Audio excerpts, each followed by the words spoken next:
Hey, what's going on, everyone? Gillis TV back here with some breaking news as the Edmonton Oilers and Vancouver Canucks have completed a trade. We'll get into the details and what that means for the Vancouver Canucks and the Edmonton Oilers, of course, with the offer sheets pending. Does this move signal the end of his time in Edmonton for a certain player? But before we get started, if you are new to the channel, like anything Oilers related or NHL and general, any team, any news, rumors, trades, anything that has to do with the NHL, make sure you hit that subscribe button as we are currently 124 away from our goal of 1,000 subscribers. Thank you guys for all the support last year. It's been greatly appreciated. Now let's get into this. As everyone knows, probably from the Oilers Fanatic, whoever does the Vancouver Canucks stuff for the Canucks, and of course Dolany TV, the Edmonton Oilers have acquired Vasily Podkolzin. Sorry, I probably butchered his name. I'm not good with names. But from the Vancouver Canucks in exchange for a 2025 fourth-round pick, which is Ottawa's in the trade that they did about a month ago or so with the Ottawa Senators. The Edmonton Oilers did in that case. So I took some time to think about this. When this broke down, I basically texted a couple guys. I'm like, does this mean it's the end of Dylan Holloway in an Edmonton Oilers uniform?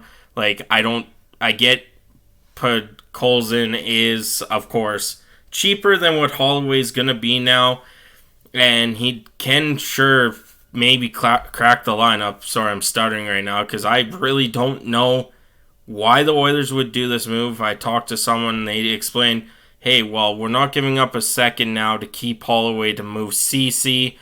That is true. We gave up a fourth, but in that sense, is Holloway better than Podkolzin, or does Podkolzin have a better upside than Dylan Holloway? It's hard to tell. I know Podkolzin's been really good in the AHL for the Vancouver Canucks. In the NHL, he's played 137 games, has 35 points, and is a -2. Of course, playing some time up and down all of Vancouver's lines there, for sure. And in 2 career playoff games, he's a +1 and no points. So, like I said, it's hard to kind of wrap my mind around why Stan Bowman and the Edmonton Oilers did this deal for Vancouver. They get an extra pick, but in their sense too, is you just traded with one of the teams that knocked you out of the playoffs, is going to be your competitor for next 4, 5, 6 years, constantly fighting for first place in the Pacific Division. You probably could have sent Podkolzin somewhere else for the same exact draft pick and not have to deal with if he turns out to be something. So that's kind of the sense I've seen from the Vancouver fan side of things. Like, hey, we made this trade, we're fine with the pick coming in, but it was to who we made this trade for. And for the Oilers fans, it's more the unknown. Is he going to produce as little as Dylan Holloway did, and provide that spark like Dylan Holloway did? Or, there's options here, and I'm going to go through all of them. So with this trade, it almost signifies that Dylan Holloway is no longer an Edmonton Oiler.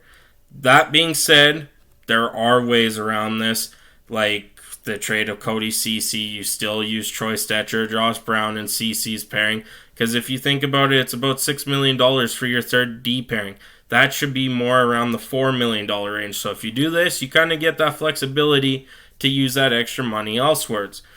Now, if they do decide that, hey, this is it for Holloway, Kane going on LTIR, Proberg staying. I do believe that there was one player throughout this whole process that was staying, and with this trade, it just kind of signifies that it's Philip Proberg. Sorry, I do have a speech impediment in a little bit, but Philip Proberg would be the guy staying over Dylan Holloway.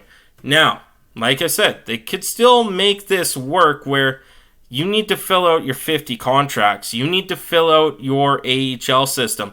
Brad Malone is not coming back. Couple other guys, older guys, aren't coming back. Carter Savoy was not qualified. He went overseas. This could be also a move where it's more of a Lane Peterson type of move, or a Raphael Lavoie type of move, where Podkolzin goes down to the minors. When an injury happens, he gets called up. It's $1 million cap hit. It's really easy to do with him going back and forth if the Edmonton Oilers are going that way. Of course, we still have time to make a trade to keep both. Now, that being said, like, there's option number 2. He's a depth piece in the Edmonton Oilers organization. So, with that being said, of course, I've always had this feeling that the Oilers were keeping one of Broberg or Dylan Holloway, and this trade just kind of signifies that they're not keeping Dylan Holloway. And the fact I kind of had a feeling it was always going to be Broberg was the fact that Matthias Ekholm's up in 2 years. He'll be 36, I believe it is, 37. The thing was, Philip Broberg was going to be the next Matthias Ekholm. He was going to learn from Ekholm. He was going to take Ekholm's place when Ekholm was pretty much saying, I'm done with hockey, or the Oilers just couldn't afford him anymore, or vice versa, whatever happens with Matthias Ekholm in 2 years. Broberg was going to be that guy. So I know I'm kind of going over the same topic here, but this trade, like I said, it kind of rubbed me the wrong way, knowing that I'm a huge fan of Dylan Holloway. So it was kind of hard for me to even try to talk about, Podkolzin coming over the Edmonton Oilers and possibly seeing Dylan Holloway leave. But hey, we know what it is from here on out, and we'll go from there. But that's it for me today. Let me know in the comments what you think about this trade by the Edmonton Oilers. Do you like it? Do you think, who's, you could blame anyone, but we're pretty much past the blame game at this point. It's happened. I'm just surprised that St. Louis didn't go after other people's RFAs. There are better RFAs out there. Not saying Holloway and Broberg ain't good. It's just there were a couple better ones out there, and they just decided to go after the Oilers. So thank you so much for tuning in. I'm going to go get some sleep because it's been a long last 2, 3, I don't even know what day it is right now. But you guys have a good one. I'm out of here.